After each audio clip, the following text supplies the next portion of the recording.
Attention, bold goal crushers. Are you ready to take your online business to the next level? Get ready to meet your new secret weapon.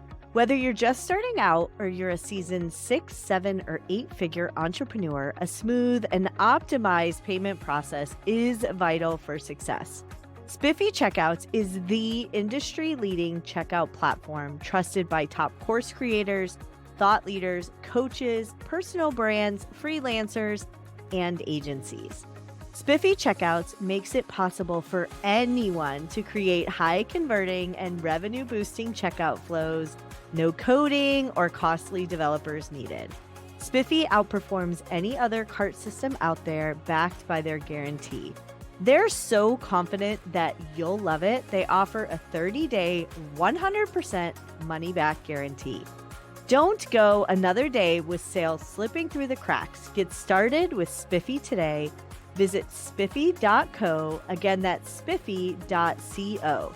Spiffy Checkouts, where bold goals meet seamless sales to create your success. Visit spiffy.co and get started today. Hello, bold goal crushers. I'm super excited about this episode today because it's been coming up quite frequently with many of my clients, and that's the topic of comparison. Every time you embark on a new journey, you may be a beginner, or maybe you're just doing something that's a little more challenging, not something you can just do out of habit. And when you embark on that new journey, it's so easy for us as humans to compare ourselves to others. And many times that's what holds us back from getting started, from continuing when things get difficult, and from finishing some of the coolest projects, dreams, and things that we're working on. And I'm very similar to you. I've done it before as well.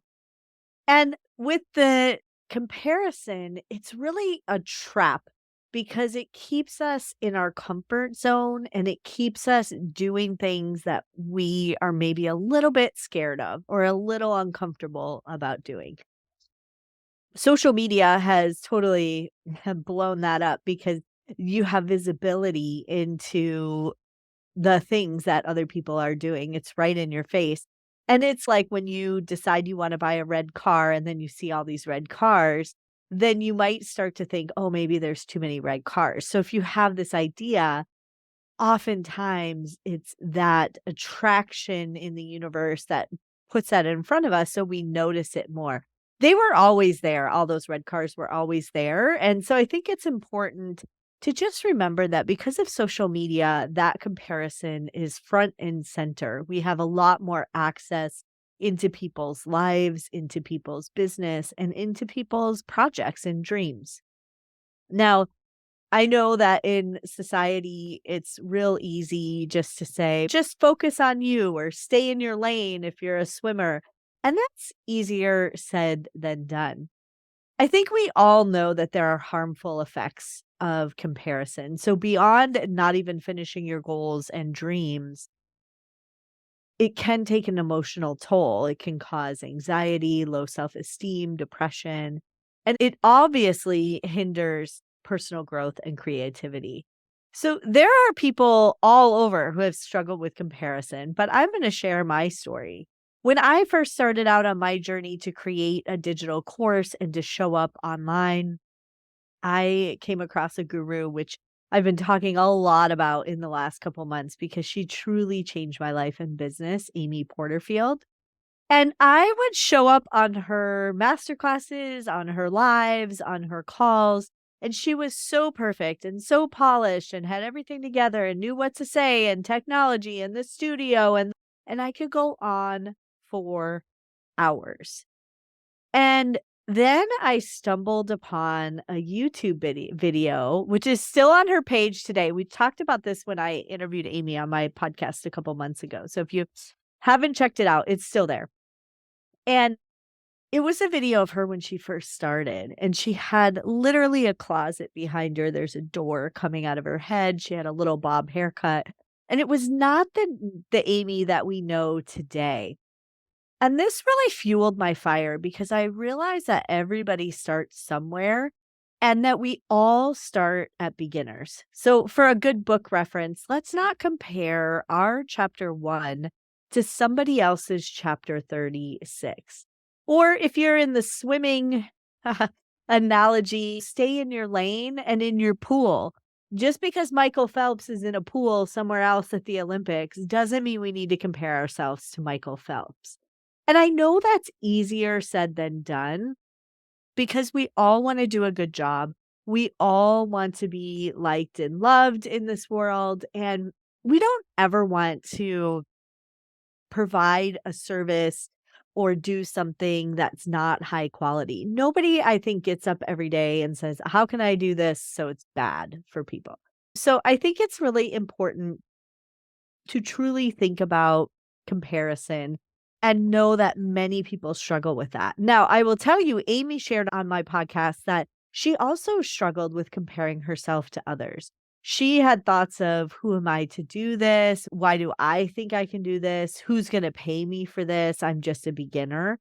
And so it's all normal. Everybody has comparison. It maybe just changes who they're comparing themselves to. The closer they get to Michael Phelps, maybe they would compare themselves more to Michael Phelps.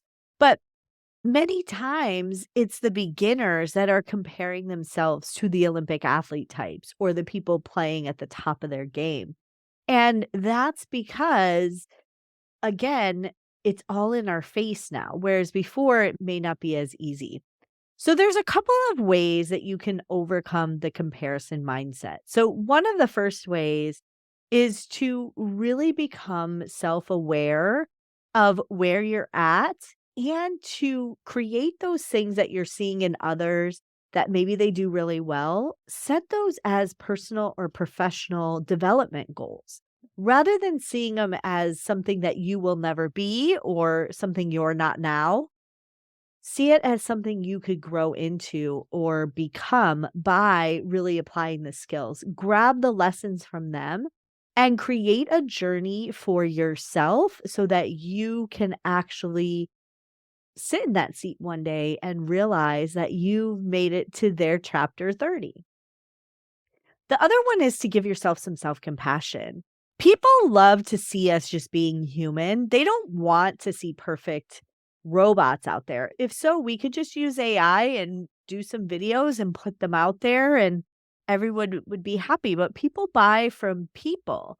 Be compassionate. Know that you're just learning. Know that you're trying something out and know that it's a journey. It's a journey of learning and discovery for you. Now, there are some ways that you can shift your mindset towards self-acceptance and self-improvement. And the first one is to really think about where you've come from in the past. Because I know that there's something that you could go back and look at, maybe a video, a photo, and you could say, "Ooh, that probably is wow, I've come a long way." Cringeworthy, I think is what teenagers say these days. And you can realize that you've come a long way.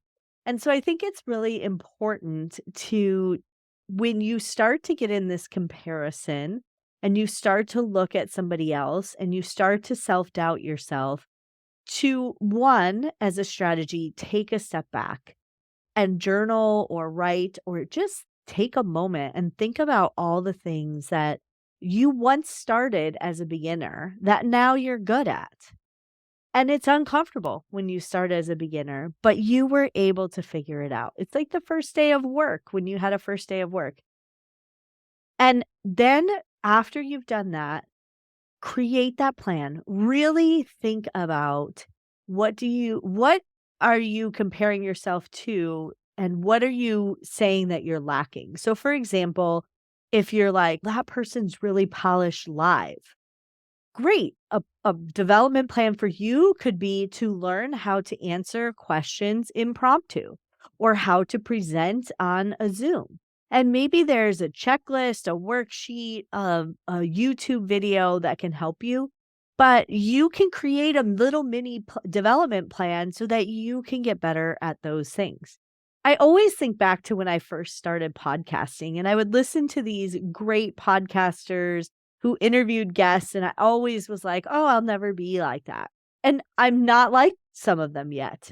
But I know that if I keep working at this and I keep doing it, I will get better at that. And the first couple episodes I recorded on a recorder, and I was sitting in a room with headphones on and a little headset and a recorder, and I recorded my first episode like 7 times. And it's still there. You can go listen to it if you want to, but I recorded it 7 times because I wasn't comfortable with what I was saying. I wasn't comfortable with my energy level, and now that's all changed. Now I can do these in one take. I'm not sitting on my bed in a dark room just doing audio, I'm doing video now, and so things evolve, and that's okay too, because I was a beginner back then, and I was just starting out, and the reality is there were many times where I was like, "Oh my gosh, what if somebody listens to this?"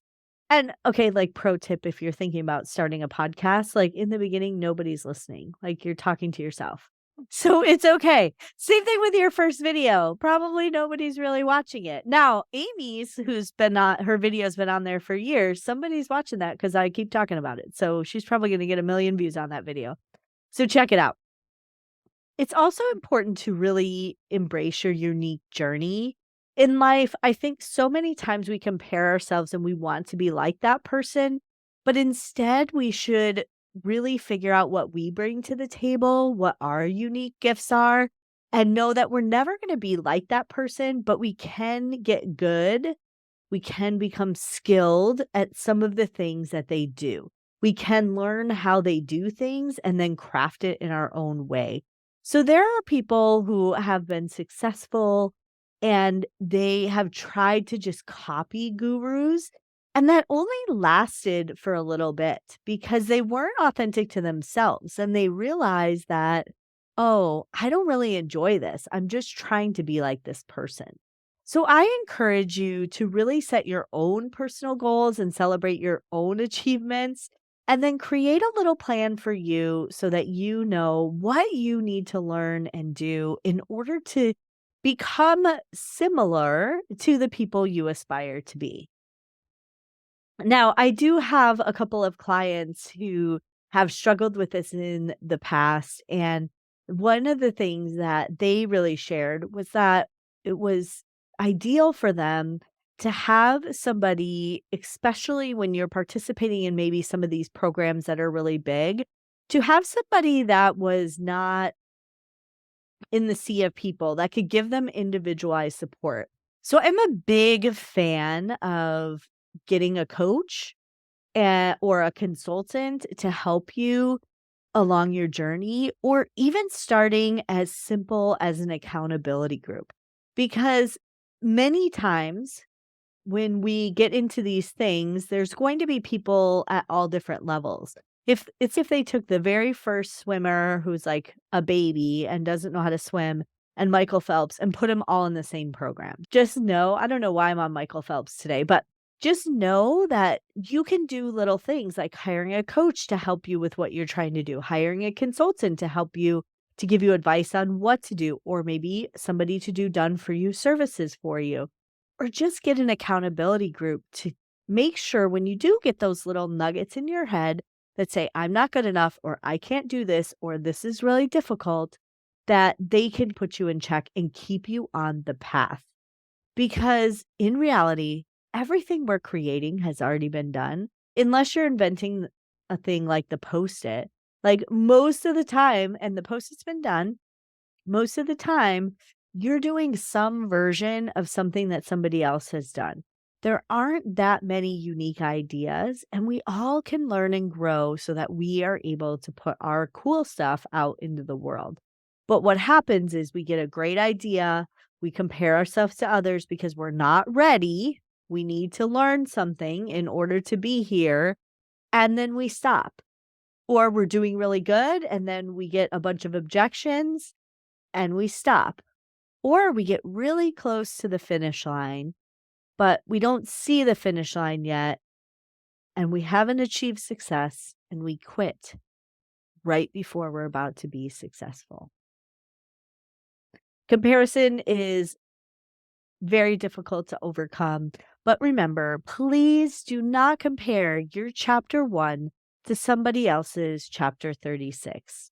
You can do this. Create a plan for yourself to learn the skills that you need in order to really achieve the things that the people that you admire are already doing. I want to thank you for tuning in to the Bold Goal Crusher podcast. If you didn't know, we do have a YouTube. So if you are listening to this on audio and you'd like to see me in my office, feel free to pop on the YouTube channel. Or if you're on YouTube, hi, good to see you. Thanks for tuning in. Make sure you click that subscribe button. Either way, we'd love if you would leave us a review on the platforms and comment if you're on YouTube. We love to hear everything you have going on. All right, bold goal crushers, it's time to crush your goals and everything that gets in the way because you do not need to work double time. So let's get to it. Thank you for tuning in to the Bold Goal Crusher podcast, where we crush goals and everything that gets in the way. I always love to support my community. I look forward to seeing you crush your goals this year.